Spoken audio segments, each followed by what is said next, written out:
Now I'm going to dive into the same cartoon, but I'm going to do it with slightly alternative colors. So deeper skin tones, different shirt, different trouser colors. We already have all our layers set up in the right order, so I'll just be working on the right-hand side of each layer. I'm still working with my custom watercolor round brush. I have it set pretty much to maximum size and starting at 10% opacity. And we're going in and starting with skin tones. So first up with skin tones, I usually, even with a deeper skin tone, I start with the yellow ochre and I tap it in because it just gives an underlying glow to the skin. And tapping in here, tapping into the ankles. Then I'll go in with a deeper color. So this time I'll go right across the face. Hang on, I'm going to be more careful than that because I don't want this color to build up too quickly.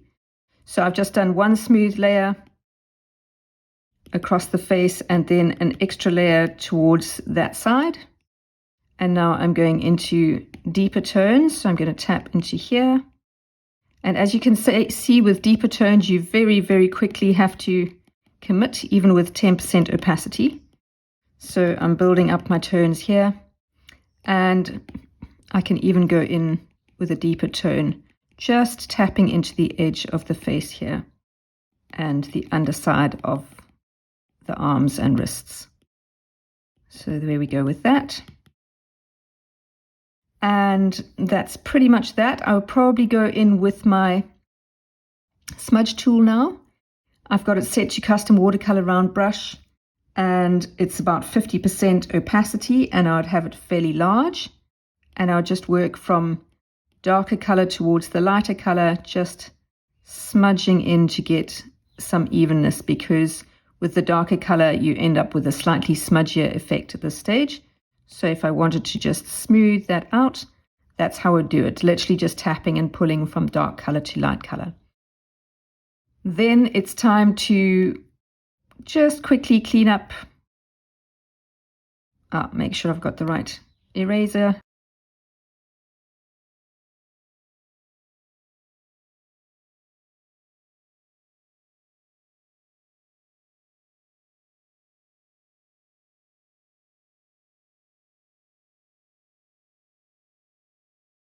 Okay, so I'm ready to continue. I'm going to go and do the shirt.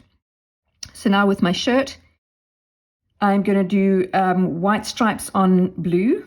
And in this particular case, I'll still use my watercolor round brush. I push it up to 100% opacity, or actually take it to about 90%. And I just go in, make sure I'm in the right layer, reduce the size of my brush, and specifically because of the way that I do this, I do it in a single brush stroke. So I didn't lift my brush at all. And you can see this is really messy. And it's simply because that's how I end up doing this white on blue. So then I pick up my ink bleed, but instead of using the ink bleed brush, I'm actually going to use the ink bleed eraser. It's rather than using white paint, I'm using white erasing. So, okay, there we are. Let me do it like this. So coming from there, going round. You'll recognize the technique from before. Fattening up the stripe as they come towards the roundness of the stomach and the base of the arm. And that's pretty much how that goes. And if I go and switch off the sketch, then you can see what's happening there. So now I really do need to clean up just to get rid of the outer kind of messiness.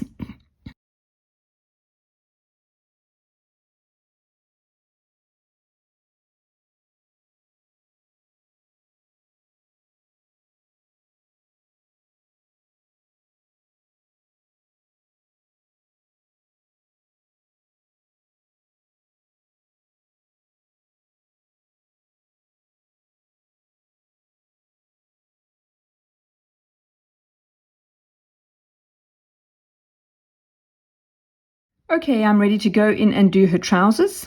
I'm in the trouser layer and I'm working on making these into chinos now. So I've still got my watercolor round brush. I've got it set to about 20% because I'm working with pale buffy colors now, and they are much more forgiving, and working with 10% takes a long time to build them up. And I've got my brush set pretty high. It's about 80% size. So not quite 100% because the legs are quite narrow and I don't want to be overriding each one. Okay, and I'm starting with this palest, what I call a fawn color, at the end of the chinos line. Start here in the corner near the hip, just tapping down into this closest leg. Tap, tap, tap, and then the far leg. Tapping into that corner where the legs meet so that I fill that in well. Now I've moved on to the next darkest color, and again I'm working into the back edge of the leg like that, up and down, so that I don't have too basic a color. And then I want to get in here, so I'm going to start from the corner of where the two thighs meet there, or cross overlap, and work away from there to build the color out.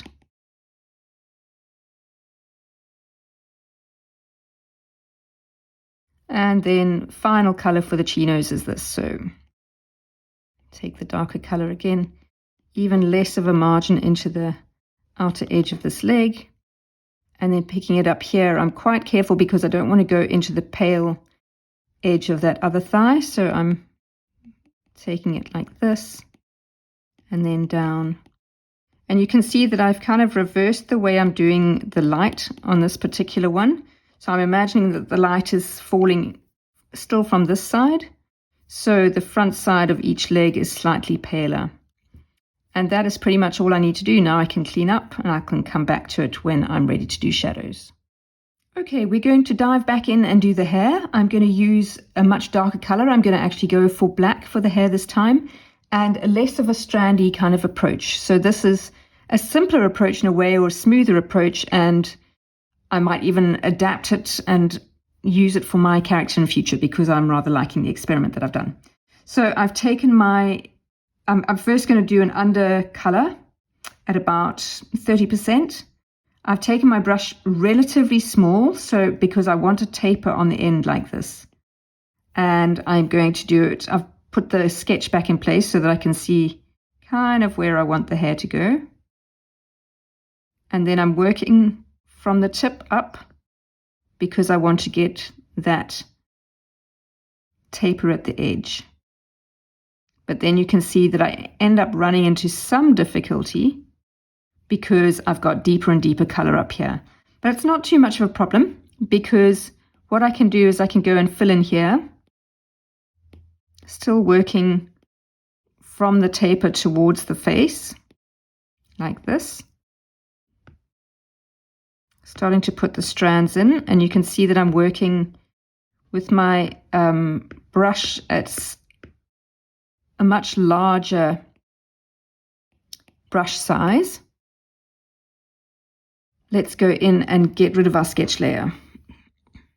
Okay, sketch layer is done. What we need to do now is do some erasing. So we'll go in with our round brush and erase around the edge of the face like this to get the color that or the shape that we need.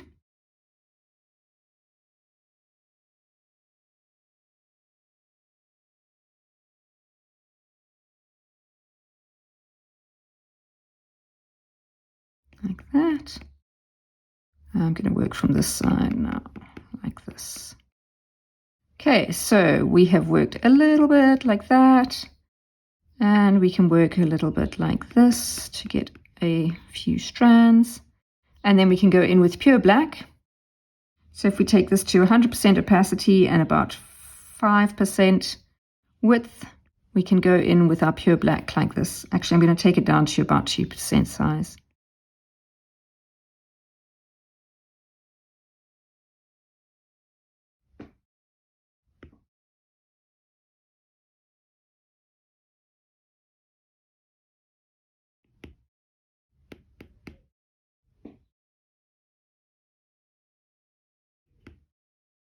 Okay, so what usually happens if you look at cartoons with with very dark hair, shiny hair, there are reflections.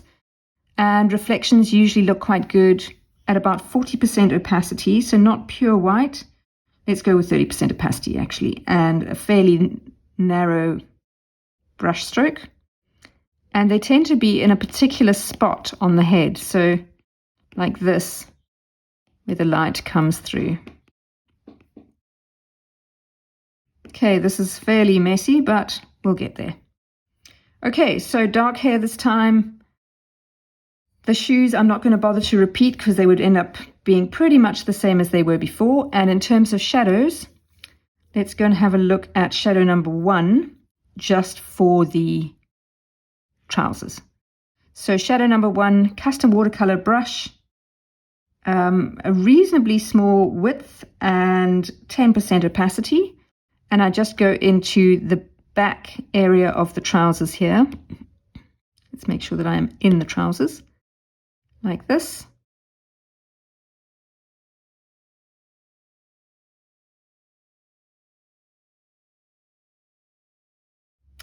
And then clean up when I'm ready. Face, I can go in and do this along the bottom end of the hands and the underside of the hands, like that. I could do this if I wanted to. And there I am with my shadows, and then I'll just clean up where I've gone outside, but you can see that this has created quite a pleasing effect here with the shadow overrunning the chinos. And if you were sharp-eyed there, you'll realize that I made that error that we all make from time to time. I was adding shadows to the chinos, and I started off looking in the shadow layer.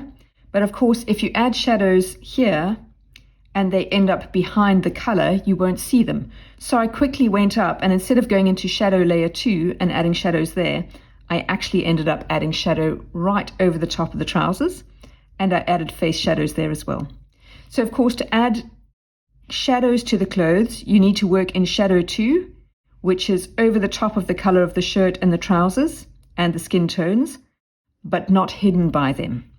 So that's where I've made a mistake. Now, if I wanted to go and change my shadows, I'd end up destroying the color that I so carefully put in underneath in the chinos and her face.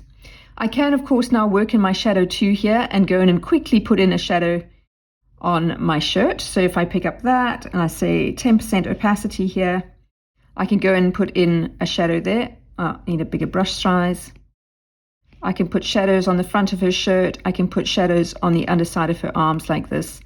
Doesn't show up as much given that this is working navy background with white stripes, but a little subtle shadow never goes too far astray.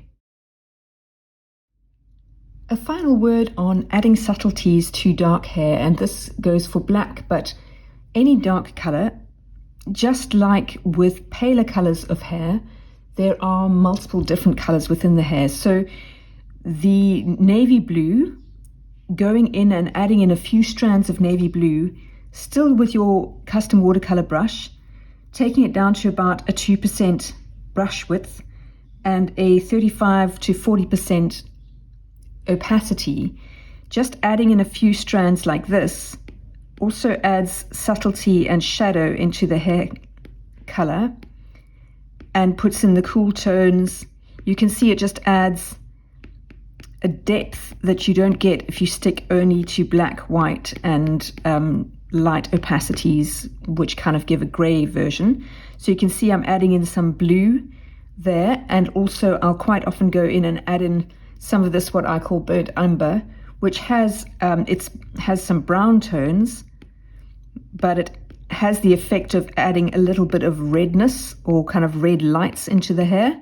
So that's also another way of just giving a bit of life and light in hair which is not absolutely jet black. And if you see as I zoom in like that, you can see it at this level, but when I zoom back out again, it just has ended up adding depth and dimension, I guess, a little bit more life and light into the hair color. So their hair, like everything else, reflects the colors around it, and every hair shaft has different colors in it. So if you look carefully at hair, you'll see that most hair has all sorts of colors in it, not just the color that you think of as the main color for it. So that is the final note on different hair.